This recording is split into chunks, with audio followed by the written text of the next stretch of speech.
For decades, forest dwelling communities have struggled to prove what's rightfully theirs: their land, their forests, their identity. Even after the introduction of Forest Rights Act in 2006, its implementation remains fragmented. Records are paper based, verification is delayed, and without a centralized system, real progress often goes unseen. Our solution aims to change that. We are Team Tribal X, and we are building an AI powered FRA Atlas, One Darpan, a digital platform that brings all claims, maps, and assets together in one transparent space. By combining AI, satellite imagery, and WebGIS technology, our system not only tracks implementation, but also empowers decision makers to ensure accountability, identify gaps, and deliver benefits faster. Why we chose this problem statement. FRA implementation faces major challenges. All the legacy records are scattered. The claims and pattas, which is land ownership, are not recorded and verified properly. There is no central FRA atlas, and the asset mapping is also missing. There is a lack of decision support system due to which government is unable to provide scheme to communities. The records are disconnected from digital systems. Our model One Darpan provides a better solution to this. All the scattered records are put into a centralized FRA atlas. The satellite imagery goes through asset mapping, and then assets are linked to these records and stored into our database. All the records are visible on a WebGIS portal.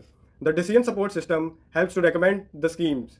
Now, our salient features are digital FRA Atlas, decision support system, scheme recommendation, and a feedback portal that helps two-way interaction and also connects to the analytics. Now let's talk about feasibility and viability. Our model is really reliable and technically cost efficient. It consists of IoT sensors and has nationwide coverage. It has a great return on investment and can also be funded by the Ministry of Tribal Affairs. Total expected cost per village is around 8,500. And we have also studied the existing models and tried to cover all the features that they majorly lack, which can be visible in our table. Now let's talk about the technical flow.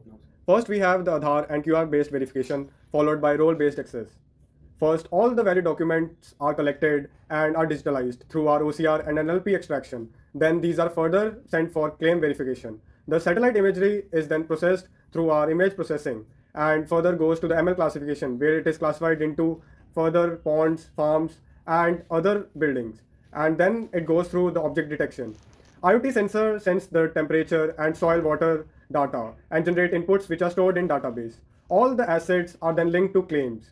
Then we have further our dashboard and reports where all the data and analytics are shown. We have WebGIS based maps and decision support system which helps to assist with the schemes. We have our 4 stakeholders, which are government, tribal community, policymakers, and NGOs.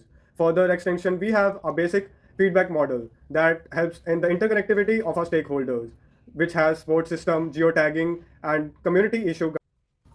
After implementation of a model, it provides a great benefit to the tribal community and government. There is a significant increase in the claim processing, and the rejection level also decreases. Our predicted increase in scheme implementation is around 30 to 50%, which is mostly in our targeted states.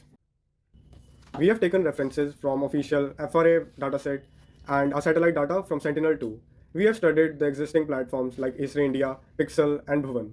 And we have further researched on the research papers provided below to build our model One Darpan. Thank you.